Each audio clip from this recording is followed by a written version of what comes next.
Today I will discuss a little bit more into the details of the Heck coupling reactions. For example, as we were saying, this is the organohalide compounds reacting with olefin to give this substituted olefin compound. Hey, একটু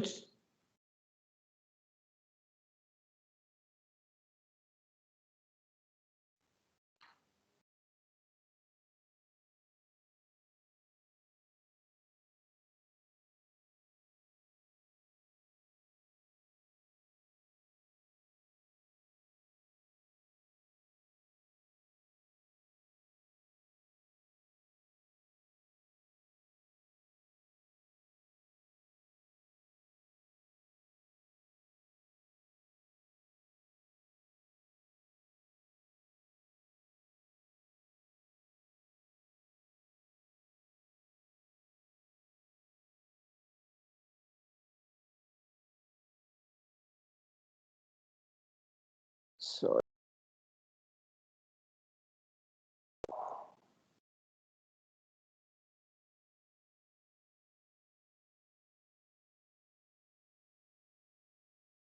Can you hear me now, Mamta? Sorry for the disturbance in between. So, can you hear me? Yeah. So what we see here is the reaction of olefin with organohalide. As you can see over here, olefin with least substituent, that means simple ethylene, it works really efficiently. Of course, monosubstituted olefin, where steric hindrance will be there, it reacts relatively slowly.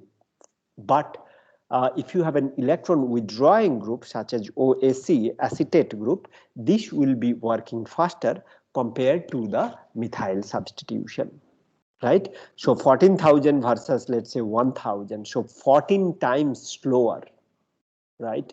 Well, it's a huge magnitude of slowing down the reaction happens if you have the monosubstituted one. You can imagine from ethylene to propene, right? This is the simplest one substituted olefin. Further rate of the reaction goes down significantly.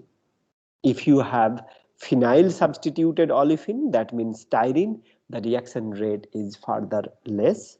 If you have this alpha methyl styrene, reaction is super slow because this is di-substituted now. Previously these were mono-substituted. This is no substitution out there, and the mono-substituted one reacts really slow, but di-substituted or tri-substituted olefin will be extremely slow. So you can see not that every olefin will work excellently, only the less substituted one works beautifully, but more and more substitution you add, rate of the reaction goes slower, and in some cases if it is really heavily substituted, it could happen that reaction will not occur at all. Okay. The next reaction thing to see is how the selectivity is, because any olefin, as you know, any olefin would have two positions. So this is the terminal position, this is an internal position. So the aryl group, is it going to be at the terminal position or an internal position? As you have seen here, aryl group, that means R group over here, it is at the terminal position. But what is the predictable levels in these cases? So if you have an electron withdrawing group, like this is an electron withdrawing group, ester, then you have terminal selectivity quite well. You get exclusive terminal selectivity in quite a number of cases. So for example, this is methyl acrylate, you get exclusive terminal selectivity. For acrylonitrile also it is exclusive terminal selective. For styrene as well it is exclusive terminal selectivity. And alpha methyl styrene, again this is exclusive terminal selectivity. But when you have something like long chain aliphatic olefin, okay, any aliphatic olefin, then you have the possibility of linear as well as branched product, right? So the aryl group can come into the side as well. Of course, linear, this is the branched one, linear product would be aryl group over here, right? This is linear product and this will be the branched product right over here. So the two possibility will come into the picture depending on the substituent. Specifically, let's say if you have an electron withdrawing mono substitution, this is going to be exclusive terminal selectivity of addition of aryl group at the terminal position. But when you have aliphatic olefin, as it is in here, which is one hexene case, you will have the problems of selectivity. And from there on, if you have further substitution, you will have to deal with the selectivity issue. Here, as you can see, this is the plus delta plus center, okay, and this sort of conjugation is there. So, or electron withdrawing nature is there. So this is the center where you will see the aryl group addition happening predominantly. But again, this is a monosubstituted, this is Chital derivative, it gives you selectivity exclusively in there. But something like this disubstituted, as you see in here, the arene group either can add in here or can add in there. So the selectivity issue is coming into picture. If it is a cis still bean or cis this methyl and phenyl ring on the cis side, then you have the possibility of this substitution or the selectivity changes also happening over here, depending on many different factors. Where you see previously dimethoxy 1 was giving you exclusive selectivity at the terminal position. When you have one methyl over there, although this is mono-substituted, still you get a 90-10 mixture. Okay, if I go back and come back again, so what you essentially see is selectivity is dependent on the substituent that you are seeing. We are trying to discuss whether aryl group will be over here or whether aryl group will be over there, the terminal position or an internal position. As we have just discussed, depending on the electronic as well as steric behavior of the substituent, mainly we see the selectivity pattern.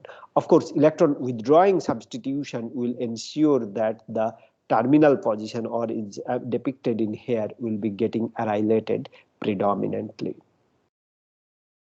Moving on, why you see such selectivity issue? Okay, of course, part of it is due to the this is from this book and also in the note of Professor Steve Buckworth. So what we see here is we do clearly understand that in oxidatively added complex, as you see aryl bromide oxidatively added, another ligand, for example phosphine there, and olefin is coordinated. This is after oxidative addition and olefin coordination, then is going to be the beta migratory insertion, meaning this aryl group will be migrating on this one, whether it is migrating on that one or it is going to the other position over here. That is the question we are trying to answer. Now, if it is really orienting like this way, so of course it is going to come over here in the this terminal position to give you the linear product. So this is the linear product. Now, if it has to from the branch product, so then the bond has to be formed between this carbon center. So this is a nucleophile, this is a nucleophile, this nucleophile will attack on this carbon center. Now, if that is going to happen, you see the steric crowding between the alkyl substitution and benzene ring is coming into picture. Okay, let's go back again. So what we are trying to say that over here, this between this one and this carbon center, you can form the bond, right? Their steric crowding is minimal, things are fine here. But over here, if you are to add to this carbon, of course, which is rightly oriented, but then you have to encounter the steric problem that is coming into here. So that means this is the branch product formation and this is the linear product formation. All you have is the aryl group either in the terminal position or an internal position. So the branch product is forming in this case, but branch product is not favored because of this steric hindrance that you see. Okay, so what you see over here, once again, you don't see the much of the branch product formation as you have seen in the previous slide as well. See, in this case, we are trying to discuss any of these cases we are trying to discuss. We are picking up these cases, so we are saying that why the terminal or the linear product formation at this center is predominant and not much branch product. That means over here, this is the linear product, this is the branch product, as you have seen in the next slide. So this is the linear product, the first one, and this is the linear product, this is the branch product. In this case, as we have seen, 80-20 mixture, and that is because, well, you can still get in some cases exclusive product, but usually you get a mixture, but this is the major product. This is the major product because this is the orientation is such that it prefers such product. Okay, this branch product formation is disfavored. Of course, another important thing to note that the charge separation, why it is happening, as I was mentioning, if there is an electron withdrawing group such as ester, so this is delta plus, this is delta minus, and this carbon center is delta minus. So this delta minus and this delta plus will add to each other, right? So that means this insertion will be happening, okay? Or this beta hydride elimination subsequent then can takes place. Okay, so this explains why you see usually the Heck product the way you see it. Okay, of course there are quite a few exciting other factors. There are many other things that one can discuss. Let me discuss just this one, which is essentially discussing that if you have a cis olefin such as this, as you can see over here, if you have a cis olefin, then you end up getting, so this is the cis olefin, you end up getting the trans with respect to the starting substituent. And why is that? As you have seen, the oxidative addition took place, aryl group and halide is there, oxidative addition took place, and then olefin is binding, which is fantastic. Now the aryl group is actually migrating on the olefin. Aryl group inserts onto the olefin. So let's say this comes in here and this goes in there. So aryl and palladium group are in here, the way it is shown in there, right? Now from there on, what happens? You need to remove the H and palladium, but as you can see, these palladium is in the plane, none of these are in the plane, so you need to eliminate, you need to just orient or rotate around this CC bond in such a way so the hydrogen and palladium are on the same side in the same plane. So in doing so, you see the 2 R prime is now, one is above and another is below. Okay, I'll come back again here. So what you see here is one R is above the plane, another R is below the plane. You started with both R above the plane, for example, on the same side, but upon this beta migratory insertion that take place, that means you get aryl group incorporation on one carbon center and another carbon center gets the palladium, aryl group and palladium you get. But next step would be the H palladium leaving, right? So beta hydride elimination. Beta hydride elimination demands that hydrogen and palladium will be on the same plane. That means they have to rotate this around CC axis. They have to rotate. Okay, you can interchange by rotation, right? So the hydrogen has to come in the place of aryl, and then aryl has to come in there.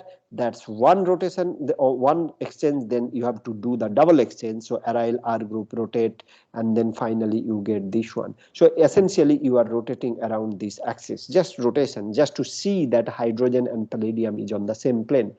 Once you are able to do that, then you see this regioselectivity issue is coming into the picture.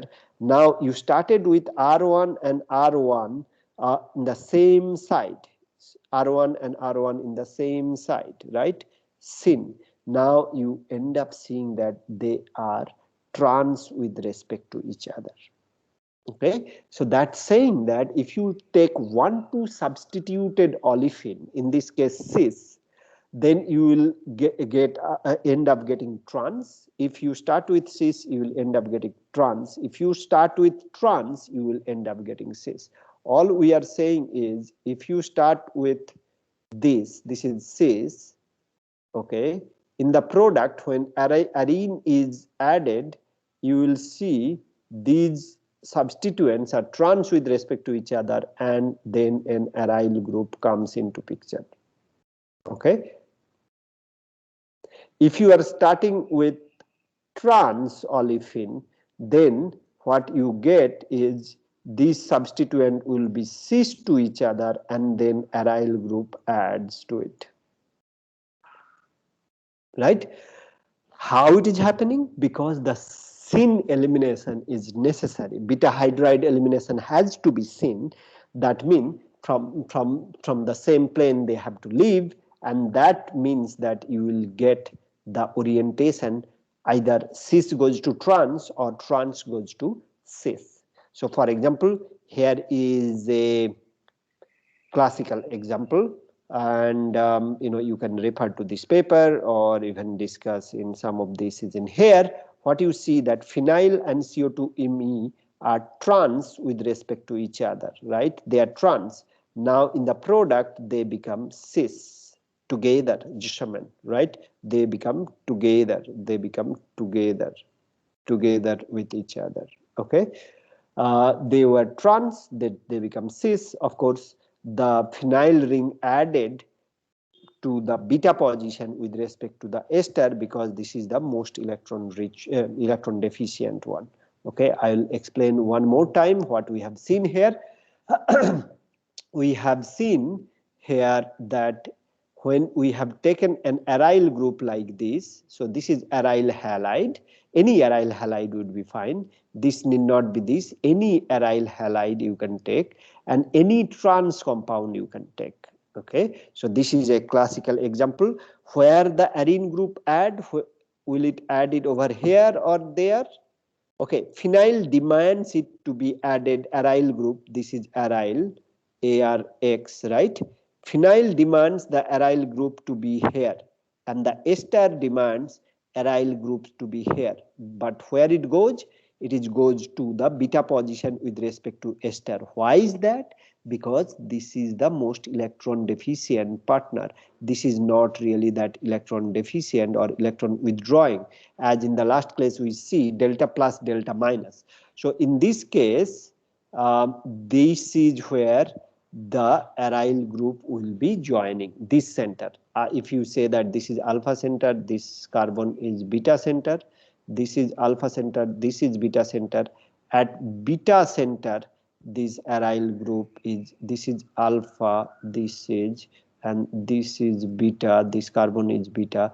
At the beta center, aryl group is going to be incorporated, right? But most interestingly, for our purpose, we see that phenyl and CO2Me, which were trans to start with, this is trans with respect to each other. Now in the process, they become cis. How it is happening? This is what is explained in here, as we have discussed a moment ago.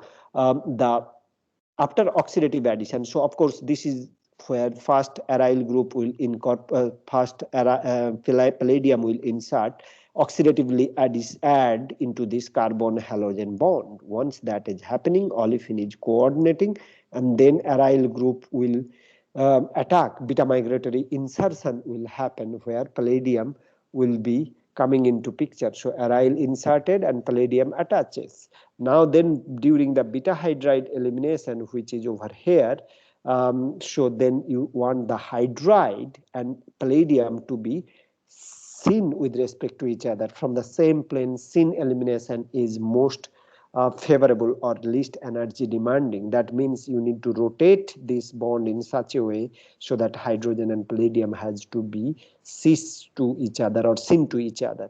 And remember, you started with 2R group in the same plane, then you end up getting 2R group in the trans plane. So the syn which you see started, you started with, it becomes trans. Okay, that is in here. Okay, so that's it. We will not discuss too much on the Heck coupling reaction. Let me just briefly summarize by telling that Heck reaction is an excellent way to prepare substituted olefin. For less substituted olefin, which is, let's say, over here, a less substituted olefin goes to more substituted olefin, which is the building block in synthetic chemistry. Now, what sort of olefin we can use? We can use simple olefin, complicated olefin, further complicated olefin, but the rate of the reaction is faster, or the reaction is very good, jolly good, when you have no substitution on the olefin. If you have monosubstituent or disubstituent, slowly reaction rate becomes less. Okay, so reaction rate slows down considerably, 14,000 versus 1, although this reaction mechanism and everything remains similar, but then the reaction rate slowed down significantly. And we have seen what are the olefin that is reacting faster. Now what would be the selectivity? Electron withdrawing group will determine the selectivity. As you have seen, between ester and phenyl, of course, if you have phenyl and ester in the same molecule, ester will dictate the term, not the phenyl ring. Okay, and in these cases, as long as any electron withdrawing group is there, they will dictate the terminal selectivity. As you can see, in majority of the cases, terminal cases or less substituted center getting substituted or getting arylated, but there are places where you can get 80:20 mixture or 79:21 mixture, 93:7 mixture. Again, this is the electron withdrawing group, this is the electron withdrawing group, beta with respect to that is what is happening. This is again the electron withdrawing group, and this is not the center where olefination is happening too much. Overall, the electron withdrawing group or electron deficient carbon center are the one or is the one where beta migratory insertion is happening, right?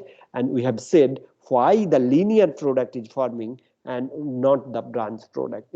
Particularly in case of not so electron rich or not so electron deficient substrates such as this butene or any long chain olefin, why the branch product is not forming? That this is the branch product, that is because during the branch product formation you have to undergo steric hindrance over here. Between this olefin alkyl part and the arene group there could be steric hindrance, right? This would give rise to the prevention of this product formation, and this is becoming the only product. And these are from these books you can read, or there are many research references, and this is also taken from some of the lecture notes from Steve Backwell's, and we can see that this delta plus and delta minus, we can get the substituent, and that's how the reaction is happening. Beta migratory insertion happen here. This is the new bond form, and this is the new bond form, and this was your olefin as it is. Okay, so moving on, and the last and interesting topic that we discussed a moment ago, and that is you can have, if you have a disubstituted olefin, if there is a monosubstituted olefin, you don't have to worry, you will get a trans product. But if you have a disubstituted olefin, cis olefin, cis diolefinated product becomes trans, and the trans becomes cis. Okay, so we will conclude here the Heck coupling reaction. Now we will go to another part, which is now the hydrogenation reactions, right? So Mamta, do you have any question here for the Heck reaction? No, it's fine. We can carry on. We can carry on. Okay, thank you. So now we are trying to discuss a little different topic, that is hydrogenation reactions. Okay, we are trying to see how the hydrogenation reactions are happening. What is hydrogenation reaction? Hydrogenation reaction is nothing but making unsaturated molecule into saturated one. For example, if you start with olefin, you will get alkane. So hydrogen addition across the double bond. Of course, these reactions is not going to happen automatically. Simple organic reaction is not possible. You need to have the organometallic intermediate. So you need to have metal.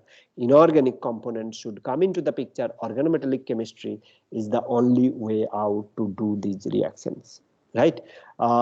So this is transition metal catalyzed hydrogen, or majorly you have to do the hydrogenation reaction with the help of transition metal chemistry.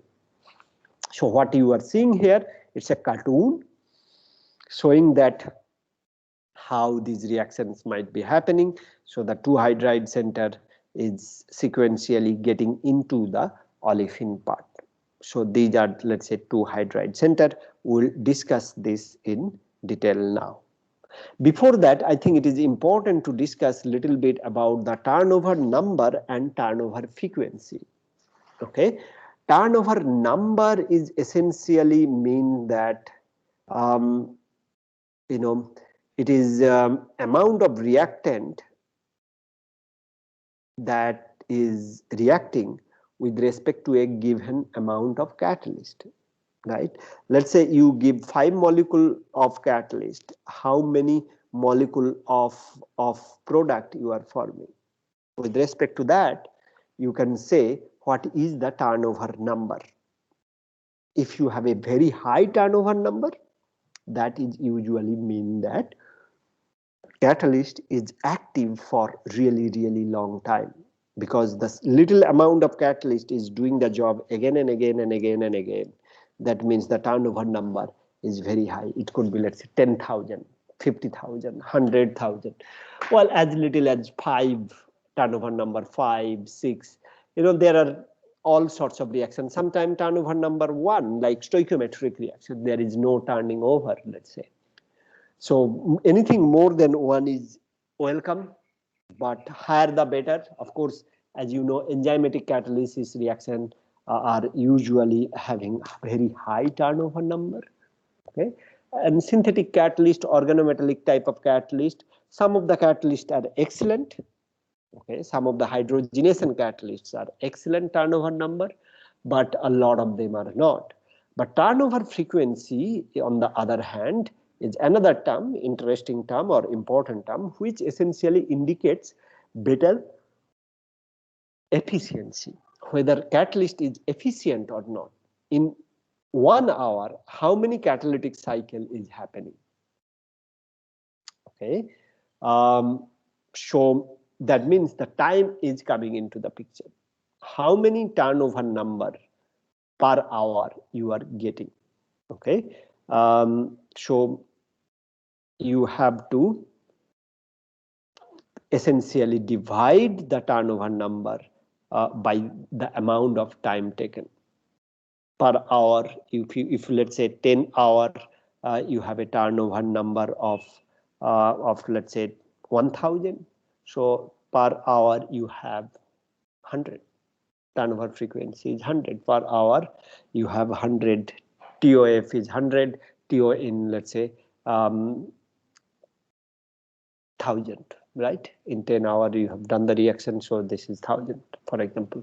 So these are the two important terms you have to be familiar with. We may or may not discuss way too much of these. What are the known hydrogenation catalysts? There are many hydrogenation catalyst. It is one of those very interesting areas which has evolved quite a lot. But nonetheless, there remains many problems. Okay, the easiest one, as you would imagine, to hydrogenate, the easiest olefin to hydrogenate will be the simple olefin ones, right? Of course, the almost every catalyst works, but the moment, as you have seen in the Heck coupling cases, more and more substituent you put, it becomes difficult to deal with. The some of the cases, more substituted olefin, let's say di-substituted, tri-substituted, tetra-substituted olefin, if you have, well, often the reaction doesn't work. That is quite frustrating. Even the best of the best hydrogenation catalyst may fail or react very slowly if you have very much substituted olefin, and that is why we need to see many different type of catalyst. For example, one of the very popular one and the simple one and effective one, I would say, for a lot of cases, are the Wilkinson catalyst. Okay, so there are, if you look at the hydride based catalyst, or of course these are all hydride based, so these are monohydride catalyst or dihydride catalyst. Monohydride catalyst are the one where in the starting material only you have one hydride present, and the dihydride catalyst are the one when you in the starting material there is no hydride present. Majority of the first three one you see there is no hydride present. On the other hand, this you see there is a hydride present. Okay, in any case, so there could be a monohydride and dihydride catalyst. We can come back to that again, but these are some of the best catalysts that is known out there. Some of them could be expensive, little expensive, more expensive, and there are many different variants of these sort of hydrogenation catalysts that also exist. Now, what is the reaction we are looking at here? We are looking at how would you generate the Wilkinson catalyst. So Wilkinson catalyst, as you have seen, triphenyl phosphine and rhodium chloride species, right? Now from there on, what happens? Okay, this is the different form of the rhodium catalyst you can get, and most importantly you can have these Wilkinson catalyst to be very active, and these catalysts which are out there and quite effective, you can have quite good chemistry with it. Okay, so these are usually 16 electron D8 complexes. Let's look at these catalysis. So you usually you have these sort of tris phenyl phosphine, or tris triphenyl phosphine chloride catalyst. So what happened? This, as I said, this is a 16 electron complex. This 16 electron complex, well, it has to lose 2 electrons or one of the ligand. I will come back to that, why a 16 electron complex cannot go on and do the reaction immediately to go the final step. The 16 electron complex has to lose one phosphine ligand to give you the 14 electron complex. So one of the phosphine ligand, there was 3 phosphine ligands. I'm crowding here. There was 3 phosphine ligands, 1, 2 and 3 phosphine ligands. One of the phosphine ligand has to be lost, and you will get 2 phosphine ligand and rhodium, and then you have a chloride over there. So this is from 14 electron species. This was electron count wise, this was 16 electron species, it becomes 14 electron. Subsequently, oxidative addition happens in the hydrogen, and this hydrogen is oxidatively adding over there, okay, to give you a 16 electron complex back, right? So 16 electron complex give you a 14 electron complex after losing a phosphine, and then after oxidative addition into the HH bond, you can get oxidative addition into H bond, you can get this 16 electron complex. Then the olefin comes into the picture and it binds with rhodium. Now it becomes 18 electron complex, right? Is it clear? Now you see why it was essential for this 16 electron complex to lose a phosphine ligand. If this loss of phosphine was not happening after oxidative addition, it would have been 16 electron complex, 18 electron complex, if this phosphine was not dissociating at this early stage, and then this would have been a 20 electron species if the phosphine was not lost. And also the coordination number, you have to see coordination number, if it is 4 coordinated to oxidative addition into hydrogen, it's 6 coordinated, and then there is no space for olefin to coordinate. So I'll repeat. So what you see here is it was essential for this phosphine to be lost from this rhodium site. Okay, or it has to go out, because if it doesn't, then after oxidative addition still may be possible, but that's also not really easy, because you have to do a trans oxidative addition. Oxidative addition in these cases by a concerted mechanism, trans oxidative addition is not feasible. So it has to be a further less coordinated species formation. That means a 3 coordinated species formation. As you see, a 16 electron species becomes 14 electron species, then the oxidative addition happens. Okay, so oxidative addition happens means this was rhodium 1 species, this becomes rhodium 3 plus species. Now the oxidative addition into hydrogen gives you rhodium 3 plus. As you see, the rhodium is now 5 coordinated. Now it has still place for one more coordination, usually to give you the octahedral coordination atmosphere, as you see in here. So this is octahedrally coordinated rhodium species, and from there on, what you see that one of the hydride can be transferring, okay, into this olefin to give the alkyl intermediate. Hydride transferring to give you the alkyl intermediate. Finally, this reductive elimination between R alkyl and H will give you the alkane product. Okay, is it clear, Mamta? Is it clear, the mechanism? Okay, so what we are trying to see here is quite a lot of things happening here. Oxidative addition, beta migratory olefin coordination, beta migratory insertion, and reductive elimination. Okay, so all that to happen in the first step, the Wilkinson catalyst has to lose, it must lose one phosphine ligand. Okay, it must lose this phosphine ligand to become 3 coordinated. So it becomes 3 coordinated phosphine ligand, right? This is a 14 electron complex. Now then after oxidative addition, it becomes 16 electron. Upon olefin coordination, it becomes 18 electron. Upon beta migratory insertion, it becomes 16 electron, right? Upon reductive elimination from here, it becomes 14 electron.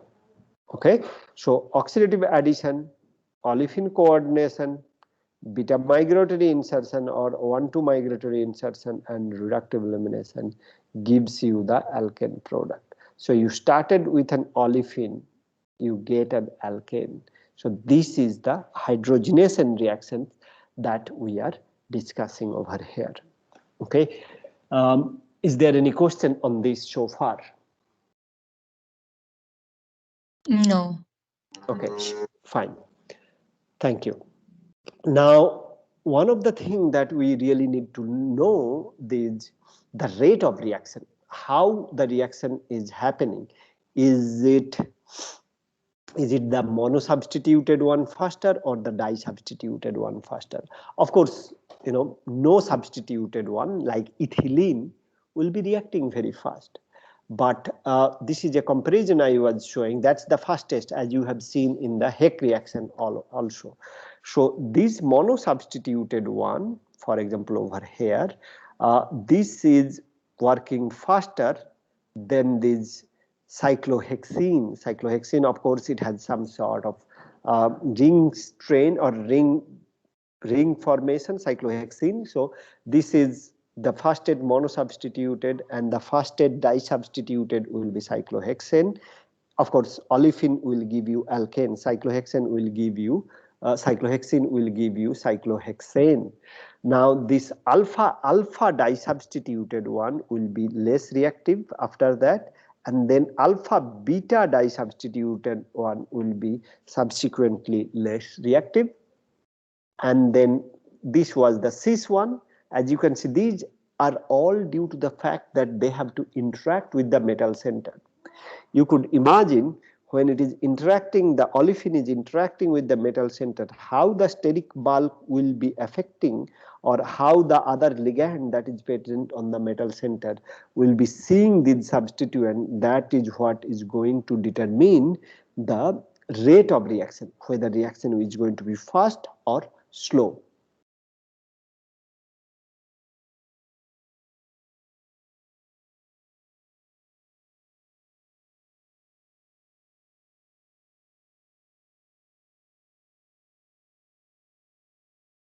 Okay. Hi Mamta, are you still there? Can you hear me? There looks like some technical glitch.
Hi, hello.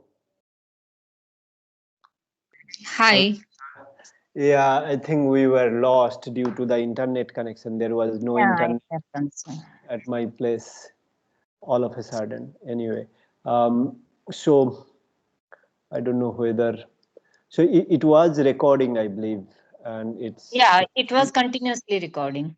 okay, okay, okay, okay, okay. So I think it is still recording, right? Yes. Okay, so I'll get back to that. What we were discussing, sorry for the interruption. So what we were discussing, that these are the olefins which are really working. Of course, all the olefin technically works, but in reality, really it is painful or almost near impossible to make something like this tetra substituted one. When olefin is tetra substituted, making them react is going to be very, very difficult. So this is where a particular or more effective olefination catalyst becomes useful, less coordinated, less sterically demanding, and all the things becomes more useful. Um, Olefination is so important, or sorry, hydrogenation is so important, that you see everywhere in natural product synthesis, in many molecule synthesis in pharmaceutical, you have to hydrogenate the olefin to get alkane, because alkane is your target molecule. Usually it's the final molecule, or the final molecule may not have too many of the olefin. Now, olefin must be hydrogenated. Even a simple reaction such as hydrogenation, which is going on for long enough, still things are not perfect. Many problems are there in terms of research. And this is where many different catalysts can solve the problem. The best ones are usually a bit more expensive than the simple one. Simple one, the problem is it works for simple substrate, but if you want to go for a complex substrate, let's say tri-substituted olefin or tetra-substituted olefin, the more popular hydrogenation catalyst, which are cheaper usually and readily available, will not work at all. I mean, you will not get the product at all. Let's say this is when you see when people are trying to do even a hydrogenation reaction, which should work any day in principle, it doesn't work. That is because of the steric substituent. The olefin cannot really bind with with your metal center very effectively, and that makes it very, very difficult to hydrogenate. And best of the best catalysts suffer from the substitution pattern. What type of substitution olefin is happening, or olefin is having, that will determine whether hydrogenation will go on or not. Okay, that's what we have written. Cis alkenes undergo hydrogenation more readily than trans alkene, as you can see. For example, over here, let me go back and come back again. This cis one, cis olefin is working better than the trans alkene. So this is what we are trying to say. Internal and branched alkenes undergo hydrogenation more slowly than terminal one. Okay, so to speak, let's say if you have propene, or let's say pentene, let's say pentene versus one pentene, that is 1 2 3 4 5, this is internal one. So this is one pentene and this is two pentene, both of them are pentene, but one pentene will be undergoing the hydrogenation faster. Internal and branched alkenes undergo hydrogenation more slowly than the terminal ones. So this is the terminal ones. This is undergoing hydrogenation faster, and that is because of the less steric crowding. As you were seeing, if it is internal, irrespectively one of these has to be, irrespectively one of these substituent has to face the steric demand. Okay, so the less substituted one, these are more the rate of the reaction.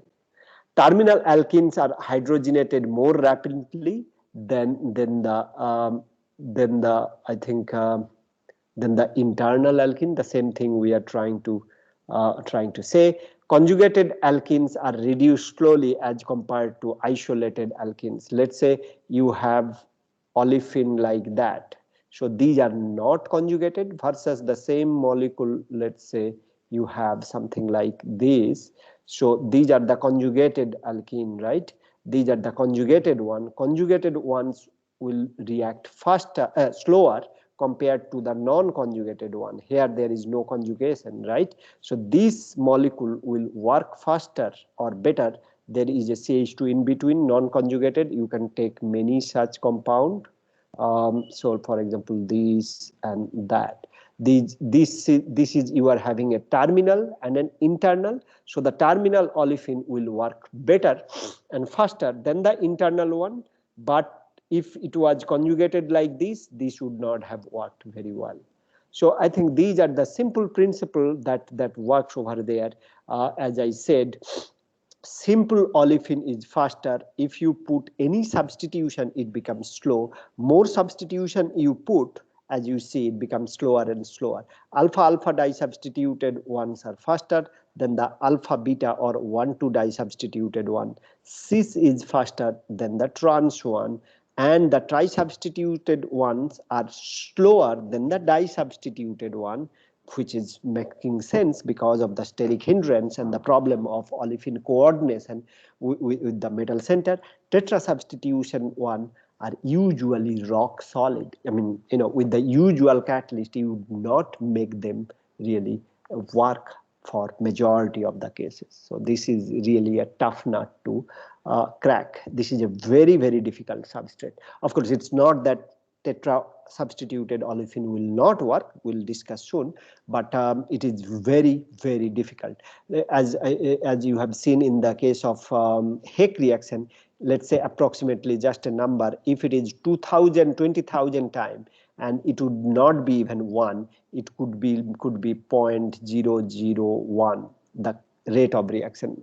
So that's what it is. If the, let's say, ethylene is this faster, this would be tetrasubstitution one will be very, very, very, very slow. So that again, and this is just a rough number without a particular example. I'm just trying to make a sense that how slow these reactions become. Okay. Now there are different variants of these hydrogenation catalyst, as I was trying to tell. One way to get the unactivated one, or these tetrasubstituted olefin, because these are the ones which you need, all of them you need, but these are the one sometimes more useful, because many olefin are there which are tetrasubstituted and could potentially create trouble. And this is where to improve the efficiency, here you are not worrying about the cost of the catalyst, because your reaction is not going. You have to make the reaction go, right? Whatever metal, whatever ligand possible, you have to make the reaction feasible. Lot of olefin, as I said, are not really working. So making a cationic metal center would be really, really important. That makes the catalyst electrophilic. That means the olefins are going to be more attracted towards the metal center. If it is a cationic metal center, cationic center, overall it's a cationic versus neutral, let's say, comparison we are trying to make. These are cationic metal center. These are cationic metal center. This makes it much better compared to the neutral one. If you look back at the Wilkinson catalyst, it was a neutral catalyst, right? These are not a charged species, right? So rhodium 1, this is a rhodium 1 plus, and this is chloride minus. These are neutral, 0 charge. So olefin coordination, this olefin coordination towards this neutral complex, okay, what is the charge here? This is rhodium 3 plus, but you have hydride and chloride. The overall charge is 0. So these neutral complex, this is a very popular catalyst, Wilkinson catalyst. But the thing is, it works for the easy substrates or easier substrate like monosubstituted or 0 substituted olefin, monosubstituted olefin, and some of the disubstituted olefin. But tri and tetrasubstituted olefin are not really being effective with the Wilkinson catalyst. Okay, this is particularly why you need to make the catalyst cationic, right? This is what is being made in here. It is a cationic species, let's say iridium, this cod PCY3 pyridine PF6 catalyst. It makes catalyst electrophilic for alkene coordination. That means even the difficult one, let's say dry substituted one, or let's say in some of the tetra substituted one, or a lot of the tetra substituted one, it might will work. Again, you make the catalyst cationic. That means the metal center is going to be much more electrophilic, and olefin coordination becomes feasible. Use of ligands, that is cyclooctadiene, which will leave. These are basically sacrificial ligand, because you are going to do a hydrogenation reaction. These are hydrogenation catalyst, very good hydrogenation catalyst. Immediately the moment you give the hydrogen, oxidative addition will happen, and then this olefin will fall off. It will become alkane, right? So the olefin becomes alkane, it falls off. The ligand coordination environment becomes open. So it is right now a tetra coordinated one. It is right now a tetra coordinated one. If this olefin goes out, which is cyclooctadiene, means two coordination is lost. So iridium is now basically bis coordinated, PCOI3 and pyridine. That is fantastic for the very sterically hindered olefin to come into picture, right? They can come into picture very easily. Use of ligands such as cyclooctadiene, which will leave the at the initial stage of the cycle, generating a disolvated active catalyst, facilitates binding of even sterically hindered alkenes. I hope you understand that. What we are trying to say is, you take a ligand which will fall off very easily. What ligand to take for hydrogenation reaction? The ligand which will hydrogenate. Olefin coordinating ligand. Olefins are usually not that a great ligand, but something like cyclooctadiene are usually a decent ligand to support the metal low valent oxidation state, such as here with the iridium 1 plus, for example. It is supported. Iridium cyclooctadiene 9 complex is easily preparable, and then we get this problem. So use of chelating bisphosphine ligand. So cis, which is bisphosphine, means something like this. Let's say bisphosphine ligand reduces steric hindrance at metal center in some of the cases as well. Okay, so what you are doing then essentially, so you are essentially taking out the solvated intermediate when the cyclooctadiene goes in, and then you are bringing these cis in enforcing ligands like bisphosphine ligand. So use of chelating bisphosphine ligand, which is enforcing a cis geometry, reduces further the steric hindrance. That means metal center becomes much more prone towards doing excellent reactivity. Okay, so we will stop here today. I hope of course we will continue in the next class on this hydrogenation and others, but I hope what I'm trying to tell you is, for the hydrogenation is a simple age-old reaction. It's one of the most famous reaction of synthetic chemists, but hydrogenation has many problems, such as most of the olefin will not undergo hydrogenation reaction. What you do, of course, we need to know the very effective hydrogenation catalyst, and this is where we have discussed this Wilkinson catalyst. It works. How it works? It of course is a rhodium 1 plus complex to start with. It loses of one of the ligand, that is 3-triphenyl phosphine, and one chloride was there. One of the phosphine comes off. The 14 electron species is now generated from the 16 electron species. Now it is ready for going for oxidative addition, olefin coordination, and beta microtubule insertion and reductive elimination to give you the product. But if you do not do the ligand dissociation, it is becoming a problem, because eventually you will run into the coordination number issues as well as the electron count issues and all the steric hindrance issues as well. And that is where we say that 16 electron becomes 14 electron, becomes 16 electron, becomes 18 electron, back to 16 electron, and back to 14 electron.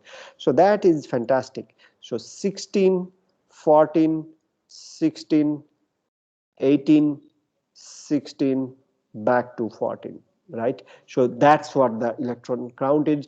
If you do not lose, as you see over here, it is a problem.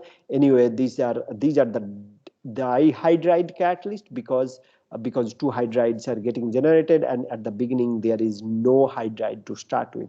There are monohydride catalyst, where you see the metal starting material will have an hydride already in them. Okay, anyway, that's another class of hydrogenation catalyst. But the problem with these sort of hydrogenation catalyst, as I was discussing, it works for quite a lot of substance. Let's say this would work quite well for this sort of mono substituted one. These may be working, these may be working to some extent, but more and more substituted or difficult substrate becomes problematic. Okay, so this is when we are saying that if something like this has to be working, which is tetra substituted one, we have to have a catalyst which is really unsaturated in terms of conjugation number, as well as very reactive, and so on and so forth, right? And so iridium catalyst is one, or rhodium catalyst is another one we can usually discuss. So iridium catalyst like this is very good. Rhodium catalyst like this is also very good, where low coordination number is there, and it can then allow a cationic species is also there. So the cationic and low coordination complex in general will enforce better, much better olefin coordination of some olefin which are very, very difficult to bind with the metal. If you have a low coordination number as well as a positive charge, as we show in here, positively charged species, as well as very low coordination number. This iridium, of course, these are nothing, right? These are solvent, it can fall off, this can also fall off. Very low coordination number will ensure that olefin coordinates, and then subsequently subsequent hydrogenation reaction can take place. Okay, we'll start discussing from here on. Thank you very much. If you have any question, we can discuss now.